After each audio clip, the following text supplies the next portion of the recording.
How's everyone doing today? I'm be talking about a horror movie I seen 2 days ago called Clown on a Cornfield. Now, I went into this thinking it's gonna be shittier than it was. It was actually pretty good. I will say I was kind of surprised thinking, damn, this movie kind of good, because in this day and age with horror movies, there's kind of a 50-50 chance whether they're like a stinky pile of dog shit or they're so good I want to kiss the creator of them. And then when a horror movie is good, it's like, holy shit, this is the scariest movie in 10 decades! It's like, bro, it's just a good movie. I wouldn't call it, the king of horror movies now. I'm just saying, like, it's just, it's a good boy, though. Like, it deserves some free time on the Xbox. Like, not every horror movie is the scariest thing since fucking 1962 or whatever this shit. There was things about this movie that kind of made me go, like, what the fuck?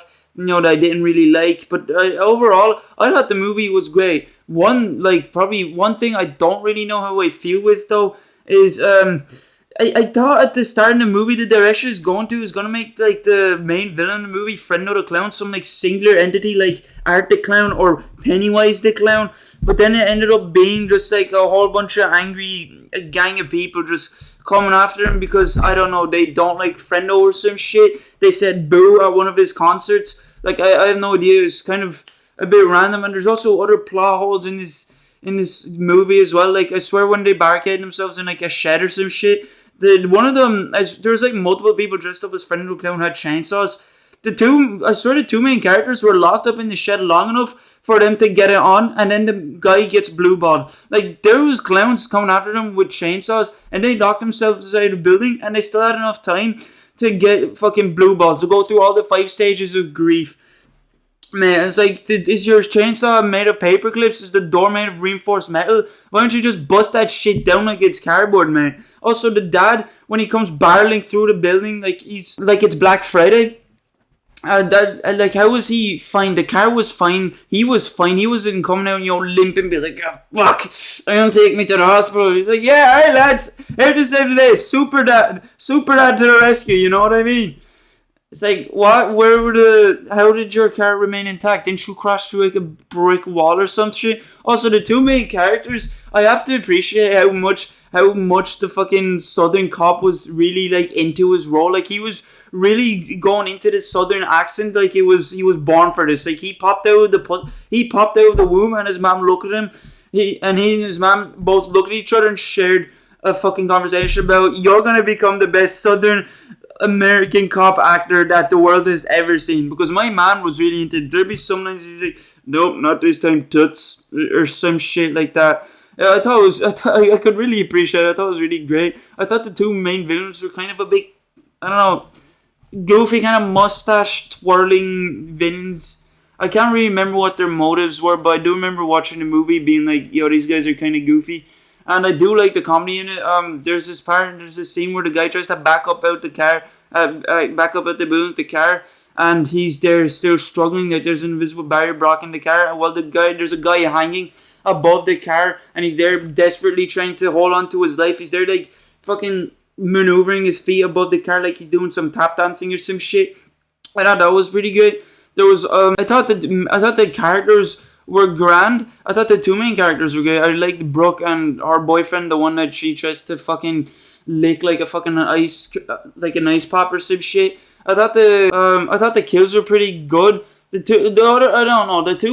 characters that kind of seemed like the ones that I kind of gave a fuck about were Brooke and her boyfriend. I can't even remember his name. The other characters I couldn't really give less of a fuck about, if I'm being honest. They're about as developed as a rock. Like, I'd be there, like, when a side character would die, I'd just be like, right, so you're just a blood bag. That's just to watch the artistic piece of this kill and see how well that goes. I kind of, like, in modern day horror movies, I kind of treat horror characters like they just woke up, and the first thing their parents said to them, quick, you're gonna be late to get slaughtered. That's kind of how I look at them, because they're just so underdeveloped. It's like, why would I care about this person, Oh, he wakes up, brushes his teeth, and he shits as well. Wow, so relatable. That's what I do. I love this guy. I hope he lives. It's like, why would I care? I thought it wasn't scary. It was kind of fun to watch. I really like this movie. Another glaring plot hole, which I think is really fucking huge. It's really, giving you the middle finger. It's like, hey, give me attention, bitch. Is the fucking whole plot point with the whole townsfolk going after the main characters. It's an entire town going after like some 5 or 4 people. How the fuck did not all of them die? Like, how did the main characters not die? Are the fucking crowd of people that incompetent they couldn't kill a fucking girl, her boyfriend, and her dad, and 2 other people that I don't know or give a shit about? I'm like, do they have their fucking... were half of their wrists broken? Did they just wake up? Were they sedated? Did they get handed coat hangers and sticks for weapons? Did some of them even not get handed weapons? Did the guy just look at the people in the crowd and be like, yeah, you're gonna kill him with your hand. You're gonna kill him with a plug. You're gonna bash a lamp over their head. Like, I'm kind of surprised. If that was realistic, the main characters would be dead. A whole towns of people couldn't manage to kill them. I'm like, bro, what the fuck? What the hell? There's also this random ass subplot of like, this clown caring for his clown friend. I thought it was cool, but it's also kind of a bit random. Kind of just got thrown into the mix. It's like a chef making his 5-star meal, and he's there mixing it up and shit. He tastes it. He's like, nah, it tastes like shit. And he just sprinkles a bit of salt or pepper or whatever. It's kind of like that. I don't know. They just the creators kind of felt the need to add like a little bit more to the movie.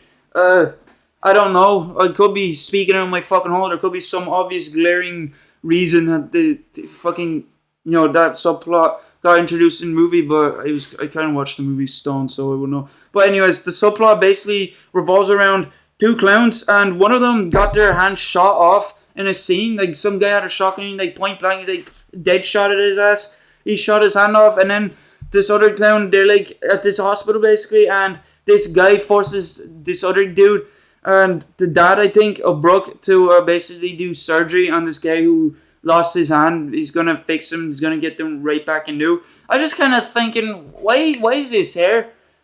It's just a bit random. It's like we have Brooke and boyfriend. They're trying to, and her group of friends. They're trying to avoid this whole fucking tradition of celebrating friend not a clown. And then 2 guys, 2 thugs, 2 Batman Gotham level thugs. Yeah, we're just gonna have them be a little gay romantic plot over here. I don't know. It's just kind of just there. And yeah, that was me talking about Clown in a Cornfield. I hope you did enjoy this video. Please do leave a like, subscribe, I appreciate it a lot, and I'll see you next one. See you later. Have a good one. Goodbye.